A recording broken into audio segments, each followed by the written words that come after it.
వైఎస్ఆర్ కాంగ్రెస్ పార్టీలో సమన్వయకర్తలకు సంబంధించినటువంటి అంశాల్లో కీలకమైనటువంటిది ఏంటంటే ఈనాడు దానికి కౌంటర్గా రాసుకొస్తుంది కాబట్టి వైసీపీలో ఉన్న లొల్లి తెలియాలంటే ఈనాడు చదవాలా, తెలుగుదేశంలో ఉన్న చదవాలంటే సాక్షి చదవాలి. అప్పుడు కానీ నిజాలు తెలియవు.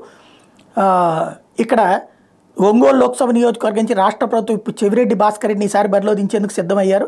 ఆయన గురురాత్రి హైదరాబాద్కి వెళ్ళి మాజీ మంత్రి బాలినేని శ్రీనివాసరెడ్డిని కలిసి మాట్లాడారు.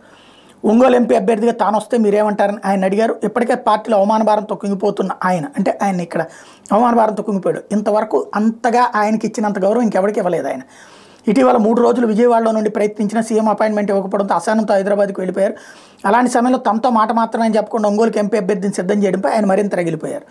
జిల్లాలో 3 అసెంబ్లీ నియోజకవర్గాల విషయం తన అభిప్రాయాన్ని ముఖ్యమంత్రికి చెప్పినా వాటిని ఆయన లెక్కలోకి తీసుకోలేదని బాలినేని అసంతృప్తిగా ఉన్నారు. దానికి తోడు జిల్లాలో తనకు రాజకీయంగా పలుకుబడి లేకుండా చేస్తున్న తన బావ వైవి సుబ్బారెడ్డికి అన్ని అనుకూలంగా జరుగుతున్నాయని మండిపడుతున్నారు. వీటికి తోడు ఇప్పుడు చెవిరెడ్డి రూపంలో కొత్త వ్యవహారం ఎదురవడంతో గట్టిగానే హర్ట్ అయ్యారంటున్నారు. చెవిరెడ్డితో మాట్లాడినప్పుడు ఒంగోలు ఎంపీ మాగుంట శ్రీనివాసరెడ్డి నా వద్దకు 3 సార్లు వచ్చారు. తెలుగుదేశం పార్టీలోకి వెళ్దాం రమ్మని చెప్పారు, కానీ నేను రాను, వైకాపాలోనే ఉంటానని చెప్పి పార్టీకి అంత విధేయుడిగా ఉన్న నన్ను కనీసం గుర్తించరా, నేను అడిగిన ఎమ్మెల్యే స్థానాల్లో అయినా పట్టించుకోలేదు, ఇప్పుడు ఎంపీ అభ్యర్థిని అంటూ నువ్వు వచ్చావు, అన్నీ మీరే డిసైడ్ అయిపోతే జిల్లాలో ఇంకా మేమెందుకు అని అసహనం వ్యక్తం చేసినట్టు విస్తృత ప్రచారం జరుగుతోంది. ఇకపోతే నందికొట్కూరు ఎస్సీ నియోజకవర్గంలో ప్రస్తుతం ఎమ్మెల్యే ఆర్డర్ను మార్చి కొత్త సమన్వయకర్త నియమించడం మీద ఆ నియోజకవర్గ పార్టీ ఇన్ఛార్జ్ బైరెడ్డి సిద్ధార్థరెడ్డి ఇప్పటికే 3-4 సార్లు సీఎం జగన్ని కలిశారు. ఒకసారి డాక్టర్ సుధీర్ పేరు, మరోసారి బద్వేలు ఎమ్మెల్యే డాక్టర్ సుధా పేరుని ముఖ్యమంత్రి ప్రస్తావించగా స్థానికులకే టికెట్ ఇవ్వాలని బైరెడ్డి కోరారు.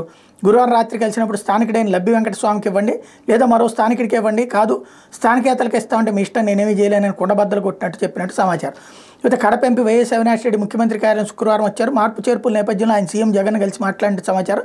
పలువురు ఎమ్మెల్యేలు నేతలు కూడా క్యాంప్ కార్యాలయానికి శుక్రవారం వచ్చారు. రాష్ట్ర ప్రభుత్వ సలహాదారు సజ్జన కృష్ణారెడ్డి, ముఖ్యమంత్రి కార్యదర్శి ధనంజయ రెడ్డిని కలిసి మాట్లాడారు. వాళ్ళలో కొందరు ముఖ్యమంత్రిని కలిశారు.